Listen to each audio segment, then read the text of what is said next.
जय राम जय जय राम श्री राम जय जय राम श्री राम जय जय राम सच्चिदानंद भगवाननी जय सद्गुरुदेवनी સતત જ્ઞાનના માર્ગમાં ઘણા સમયથી આપણું જોડાણ હોવા છતાંય જ્ઞાન હોવા છતાંય જ્ઞાનીને કંઈક હાર જીત હોય એવું બચી રહે છે. કંઈક ખૂટે છે એવું બચી રહે છે. પછી જ્ઞાનીને ગુરુ થવાની ઈચ્છા થાય છે. તો અજ્ઞાન નથી તો ના, અજ્ઞાન નથી પણ જ્ઞાન છે. તો જ્ઞાન છે તો ગુરુ થવા માટે ઈચ્છાઓ થાય છે. જ્ઞાન છે ત્યારે ખબર પડે છે ક્યાંક ક્યાંક મનમાં અપૂર્ણતા આવે છે, એટલે અપૂર્ણતા દૂર કરવાની ખટપટ રહે છે. પણ અંદરથી સૂક્ષ્મમાં જ્ઞાન હોવા છતાં પૂરી રાહત અંદર નથી એવું લાગે છે. વધારે પડતા સંજોગો તીવ્ર થઈને આવે તો આધિ વ્યાધિ અને ઉપાધિ થોડીક પણ ચોંટતી હોય છે, થોડીક પણ ચોંટતી હોય છે જ્ઞાનીને. અને અજ્ઞાનીને બહુ બળવાનું, બહુ અશાંતિ હોય છે. જ્ઞાનીને શાંતિ ઓછી હોય છે, અશાંતિ ઓછી. એટલે ત્રણેય તાપથી બચ્યા નથી જ્ઞાનીઓ પણ એવું લાગે છે. અને ત્રણેય તાપથી બચે એની બલિહારી. ત્રિવિધ તાપ છે જ પણ અડે નહીં. ક્યાંક જ્ઞાન હોવા છતાં શુષ્કતા રહે છે જ્ઞાનીને. આ સામાન્ય જે કાંઈ છે અંદર એ પણ તાપ છે. અને આ તાપ સમૂળગો બિલકુલ કેમ ઓલવાયો નહીં? આટલા સત્સંગો કરીએ છીએ, આટલું સાંભળીએ છીએ, પણ થોડા થોડા તાપો કેમ અડે છે?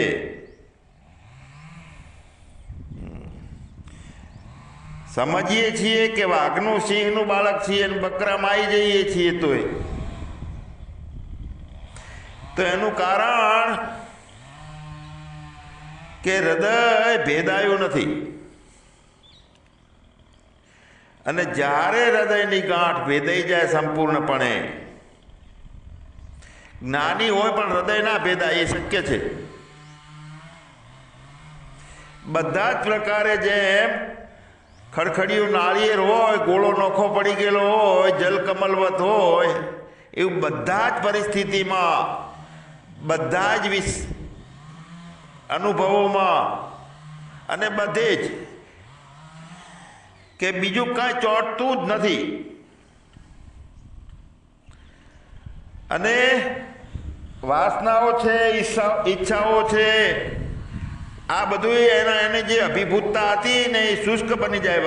વાસનાઓ, ઈચ્છાઓ, આ બધું એવું પૂર્ણ પરિણામ કેમ નથી આવતું? આ આપણી જ્ઞાનીઓની માગ છે. અજ્ઞાનીને તો કશું ખબર જ નથી, કાંઈ કરવું જ નથી એને.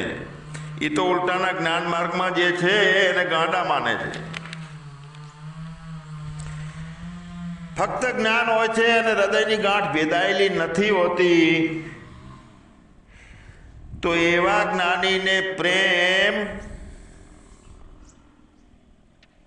એના સમકક્ષ રહેતો નથી, વધઘટ આવે છે પ્રેમમાં. જેમ જેમ જ્ઞાન વધે એમ એમ પ્રેમ પણ વધવો જોઈએ. જ્ઞાન વધે છે તો પ્રેમ શુષ્ક બની જતો છે, તો એમાં પણ કાંઈક ખામી છે.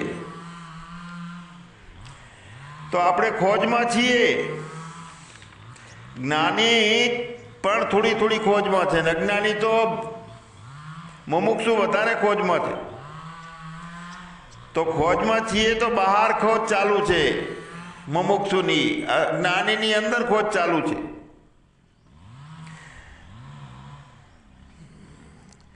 તો જેટલા જેટલા જ્ઞાન કરવા છે અને ખોજને સમાધાન મેળવવું છે તે પણ જ્ઞાન છે. તો જ્ઞાન બધું જ બહારથી આવે છે, પણ હૃદયની ગાંઠ ભેદાઈ જાય ત્યારે આત્મજ્ઞાન જે છે એ સ્વયંભૂ છે. હા, ઈચ્છા રહિતનું છે. સ્વયં ઉછળતા મોજા હોય એમ પોતાનામાં સ્વયં જીવન ઉછળતું હોય, ખાલી જીવન ઉછળતું હોય, પૂર્ણ જ્ઞાનની ભૂમિકામાં જીવન ઉછળતું હોય. એટલે આત્મજ્ઞાન છે તે સાક્ષાત્કાર છે, જ્ઞાન છે ત્યાં સાક્ષાત્કાર નથી. હજારો પુસ્તકો વાંચીને પણ જ્ઞાનીને કાંઈક ખૂટતું હોઈ શકે, એટલે કે આત્મજ્ઞાન માટે આંધળો હોઈ શકે જ્ઞાની. અને બીજી બાજુ આંધળો હોય તો પણ તે પરમાત્માના પ્રેમના અને જ્ઞાનના પ્રકાશથી ભરાઈ જતો હોય, આત્મજ્ઞાનના પ્રકાશથી. ભલે કોઈ શાસ્ત્ર ના વાંચતો હોય કે ઘણું કાંઈ પુસ્તકો ના વાંચતો હોય. તો અહીંયા એટલી એક ટપોર છે કે જેટલું વધારે આપણી ડબ્બીમાં ભરીએ છીએ જ્ઞાન, જેટલો વધારે જ્ઞાની એટલો વધારે અહંકાર, સૂક્ષ્મ અહંકાર વધે છે. તો આ મટવાનો માર્ગ છે, બિલકુલ ઠરી જવાનો માર્ગ છે. જ્ઞાન બીજા કરતા મોટો છું હું એવો લકીરી આવી જાય અંદર, તો જ્ઞાન બીજા કરતા મોટો છું એવું દેખાડે છે. પણ આત્મજ્ઞાન છે ને એ ઠેકાણે પાડી દે છે, શૂન્ય બનાવી દે છે, ખાલી કરી નાખે છે, ઓગાળી દે છે, મટાડી દે છે. જ્ઞાન કહે છે કે હું સાચો છું અને આત્મજ્ઞાન કહે છે કે હું કાંઈ જ નથી. જ્ઞાનની અંદર જ્યારે તીવ્રતા, સમજની સૂક્ષ્મતા હોય, અસમજની થોડી સૂક્ષ્મતા હોય ત્યારે ક્યાંક ક્યાંક મારું છે એવું પકડાઈ જાય છે. જ્ઞાનમાં મુમુક્ષુમાં વધારે પકડાય છે. જ્ઞાનમાં મારું છે એવું લાગે છે અને આત્મજ્ઞાનમાં મારું કાંઈ નથી. જ્ઞાનની અંદર ક્યાંક ક્યાંક હું કરતા બની જાઉં છું કારણ કે ગાંઠ ઊભી છે, પણ આત્મજ્ઞાનમાં હું કદીએ કરતા છું નહીં, હતો નહીં, હોઈશ નહીં. તો એક વાત અહીંયા છે યાદ રાખવા જેવી કે જ્યાં સુધી હું છું ત્યાં સુધી સત્ય નથી. તો સત્ય તે છે કે જ્યાં હું પણ ખોવાઈ જાય, હું પણ છેદાઈ જાય. હું એક ગાંઠ છે અંદર. જ્ઞાનીને એ ગાંઠ ઢીલી હોય પણ ગાંઠ તો હોય, અને જેટલું અજ્ઞાન વધારે હોય એટલી ગાંઠ કડક હોય હુંપણાની. તો જ્યાં ગાંઠ જ ઓગળી જાય છે આખી આત્મજ્ઞાનીને, તો જ્ઞાન જે છે એ મુખ્ય જે જીવન છે એનાથી દૂર લઈ જાય છે. જ્ઞાન વિશ્લેષણ કરે છે, જ્ઞાન છે જીવનને ટુકડામાં વહેંચે છે, પરિચિંતામાં લઈ જાય છે, અને જ્ઞાન પ્રેમને સમોવડીઓ બનાવી દે છે. જ્ઞાન તે ધ્યાનને યુક્તિ બનાવી દે છે.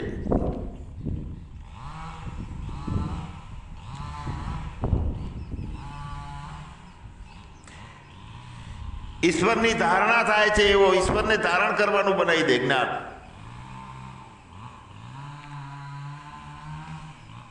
પણ જીવન એ જીવન અલગ વસ્તુ છે. જીવન એ જીવનના અનુભવનો એક સ્વાદ છે, રસ છે. જેમ ફૂલને સમજવા માટે ફૂલને રૂપ ઉપર નહીં બેસવાનું, શોધન નહીં કરવાનું, એનું કોઈ વિશ્લેષણ નહીં કરવાનું, ફક્ત ફૂલની સુગંધ છે એ માણવાની. તો પ્રેમને સમજવા માટે કોઈ શાસ્ત્ર નથી અને પુસ્તક નથી.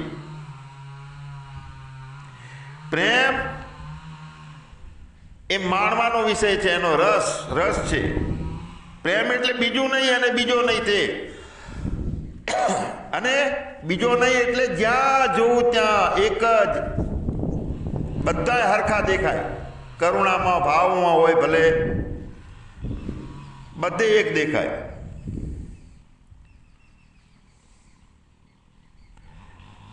આત્મજ્ઞાનીને ધ્યાનને સમજવા માટે સમજવાની કોઈ કોશિશ નહીં. બસ ચૂપચાપ ખાલી થઈને બેસીએ કે એમાં કોઈ ઈચ્છા નહીં, કોઈ બીજાપણાનો ભાવ ઘૂસતો નથી, એમાં કોઈ બીજું નથી, ક્યાંય ભૂતકાળ નથી, ભવિષ્ય નથી, વર્તમાન નથી, કોઈ અવસ્થા નથી. બસ ચૂપ, બીજું કાંઈ નહીં. આ ચૂપ છે એ મુખ્ય સાધન છે. એટલે ખાલી થઈને બધી રીતે ખાલી થઈ જઈએ કે જેમાં કોઈ ઈચ્છા નહીં કે કોઈ આગ્રહ નહીં. પરમ શાંતિ, પરમ મૌન, પરમ ચૂપ. તો આ આત્મજ્ઞાન શું છે? તો આત્મજ્ઞાન કોઈ જાણકારી નથી, એ જાણવાની ચીજ નથી. ફક્ત હોવું સત્તા છે, સત્તા. જ્યારે આપણે મહેસૂસ કરીએ કે જે જોઈ, સાંભળી અને મહેસૂસ કરી રહ્યો છે તેને જોવાનો. જોઈને, સાંભળીને, અનુભવ કરીને જે મહેસૂસ કરી રહ્યો છે એને પણ જોવાનો. કેવી રીતે? કે એ કાંઈ નથી અને એ કોઈ નથી કશું કરી રહ્યો નથી. એ શરીર કાંઈ પણ અંદર બીજો સર્ગ આવતો નથી. ત્યારે હું પૂર્ણ સાક્ષી, સાક્ષાત્કારની ભૂમિકામાં સાક્ષી છું. કાંઈ નથી કરતો. આકાશ, પહાડો, વૃક્ષો, એ કાંઈ ખટપટ નથી એને. આકાશ કોઈ દિવસ મેલું થતું નથી, સંગી બનતું નથી. એમાં તો વિકારે દેખાતો નથી આપણને. તો એનું હોવું છે, ફક્ત અસંગી રહે છે. જ્ઞાન આવે છે તે ભૂતકાળને લઈને આવે છે, ભવિષ્યકાળને લઈને આવે છે, વર્તમાન ઊભો કરે છે જ્ઞાન. કોઈએ કીધું, કોઈએ શીખવ્યું કે કંઈક વિચાર, યાત્રા ચાલી, તો તે કાંઈ નહીં, જે છીએ એની સુગંધ છે. આ હોવું મહેસૂસ થાય છે. અને જે ક્ષણે જ્ઞાન છે તે કાળનું જ્ઞાન છે. આત્મજ્ઞાન છે તે પલ છે, પલ એક ઝબકારો છે ફક્ત. અને એ ઝબકારા પછીનું નિતાંત પોતાને ઠરી ગયેલું તે જ્ઞાન આત્માના અનુભૂતિ વાળું હોય એટલે તે બોજ નથી બનતું, તે બંધન નથી કરતું. પછી તેમાં ગોત ખતમ થઈ જાય છે, શોધ કાયમ માટે. જ્ઞાનમાં જમા કરી શકીએ છીએ, પણ આત્મજ્ઞાન ખાલી છે, કાંઈ એમાં જમા નથી થતું, સ્મૃતિઓ નથી એની. જ્ઞાનથી જીવીએ છીએ. મન પૂછે છે, મન ઈચ્છે છે, સમાધાન ની તડપ રાખે છે, ઉત્તરની જવાબો મળે એની આકાંક્ષાઓ છે. એમાં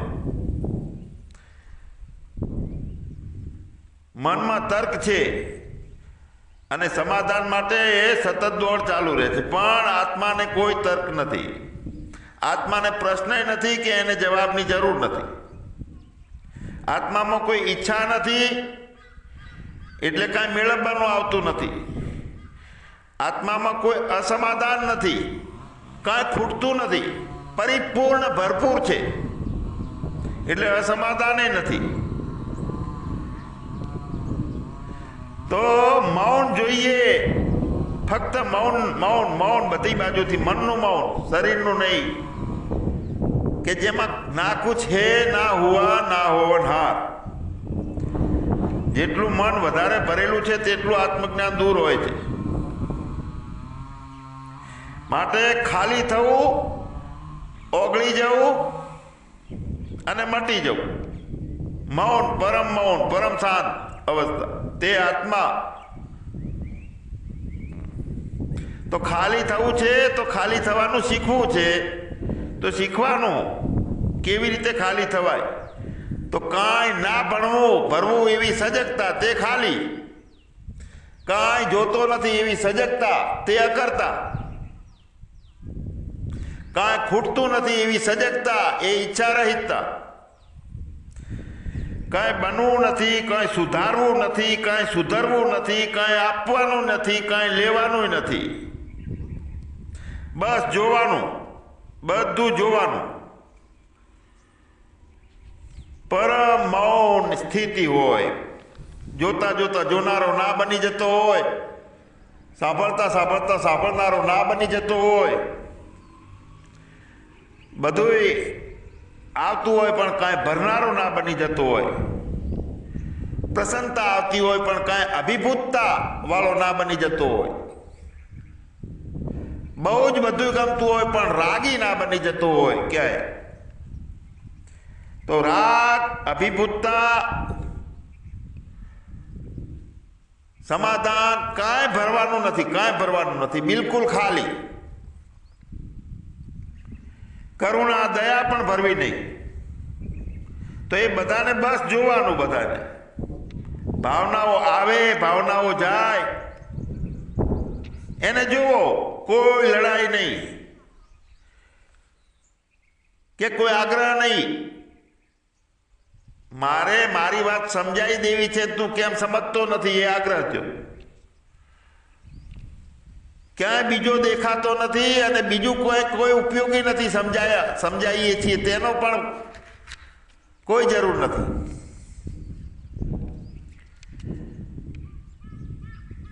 બીજો ન દેખાય કેમ કે બીજો કોઈ છે જ નહીં. બીજે ના દેખાય કેમ કે બીજું કાંઈ છે નહીં. રોકવાની પણ કોશિશ નહીં, બનવાની પણ કોશિશ નહીં. ફક્ત જોવાનું, ફક્ત ધીરે ધીરે ધીરે જોવા વાળો છે તે અલગ થઈ જશે. જે દેખાવાનું જે છે તે અલગ, અને બધું દેખાવાનું જે અલગ થઈ ગયું તે ટાઈમે સમજવાનું કે ગાંઠ તૂટી ગયેલી છે અને આત્માના અંદર પ્રવેશ કરવાનો દરવાજો ઉઘડી ગયો છે. આત્મજ્ઞાનનું આ દ્વાર છે. જોવા વાળું અને જોવા વાળો બધું અલગ થઈ જાય અને એક લાડવો બની જાય કે મારા સિવાય બીજું કાંઈ નથી અને હું એ નથી. કેમ કે જ્ઞાન છે એ મૃત્યુથી બચાવી નથી શકતું. જ્ઞાન છે એ ડરમાંથી નિડર બનાવી શકે ટેમ્પરરી, પણ પાછો ક્યારે પેસી જાય.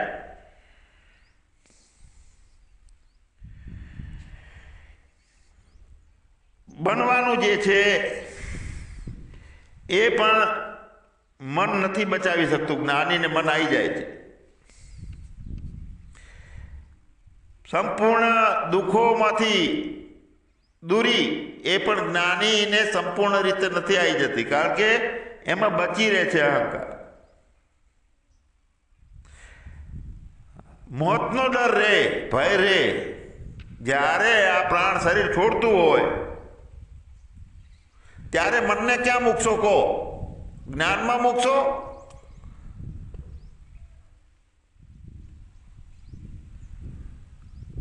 જ્ઞાનીને મન ઊભું રહે છે થોડું થોડું,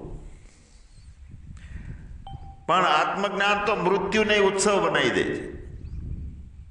હા, યુવાન બની ગયો એટલે મજા આવી જઈ, વડીલ બન્યો છું તો મજા આવે છે, બધા માને છે. એમાં શરીર આ વિકારી થયું, ઇન્દ્રિયો, હા હવે મસ્ત નવી મેળવવાની થશે, મજા બનાવી દે મૃત્યુને.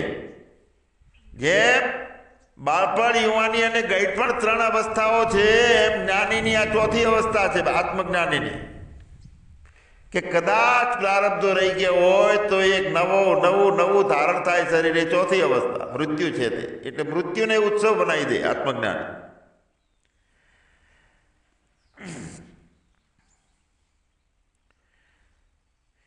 તો મૃત્યુને ઉત્સવ ક્યારે બનાવી દે છે કે ત્યારે આપણે જાણીએ છીએ કે આ મરે છે તે શરીર છે, હું નથી મરતો. જ્ઞાની હેરાન રહે છે કેમ કે એને સાબિત કરવું હોય છે કંઈક, એને ચર્ચાથી બીજાને સુધારી નાખવા હોય છે. આત્મજ્ઞાની શાંત હોય, કોઈ આગ્રહ ના હોય, એને કોઈ સાબિતી નથી કરવાની. એ ફક્ત સદોદિત અપરિચિંતામાં હોય અને એનું જીવન છે. એ જીવનમાં એનું હાસ્ય ચાલુ હોય, સદાય ઉત્સાહી હોય, સદાય નાચ હોય અને આ જીવનને રમતની જેમ જીવતો હોય. શુષ્ક જ્ઞાનીની જેમ નહીં, રમતની જેમ, મોજમાં, પ્રસન્નતામાં. જ્ઞાનને સાચું જોવાનું હોય છે, ત્યાં ખોટું પરોક્ષ સાથે હોય છે. આ સત્ય છે, બધું મટી જાય આત્મજ્ઞાનીને. ફક્ત જીવે છે, હસે છે, નાચે છે, એનું જીવન છે. તો છેલ્લે પસંદ કરવાની બે વસ્તુ આવે છે, એક જ્ઞાન છે અને એક આત્મજ્ઞાન. તો જ્ઞાની જ્યારે એમ સમજી લે કે જ્ઞાનને છોડી દો, કેમ કે આત્મજ્ઞાન પછી જ્ઞાન વાળો તો રહે છે. જ્ઞાન આપોઆપ સ્વયંભૂ આવે છે પાછું બધું, પણ ક્યાંય નડતું નથી, કઈ આપણને ભીંજવતું નથી, કઈ સુકવતું નથી. તે જ્ઞાન, આત્મજ્ઞાન પછીનું જ્ઞાન છે તે બોજ થઈને નથી આવતું, હલકું ફૂલ થઈને, જીવન થઈને આવે છે, રમત થઈને આવે છે. તો એ જ્ઞાન નું જીવન છે. તો life is play to play it. જીવન એક રમત છે, તેને રમીને જાણો, ભમીને ના જાણો. આત્મજ્ઞાન છે તો જ્ઞાનની કિંમત છે. સચ્ચિદાનંદ ભગવાનની જય, સદગુરુ દેવની જય.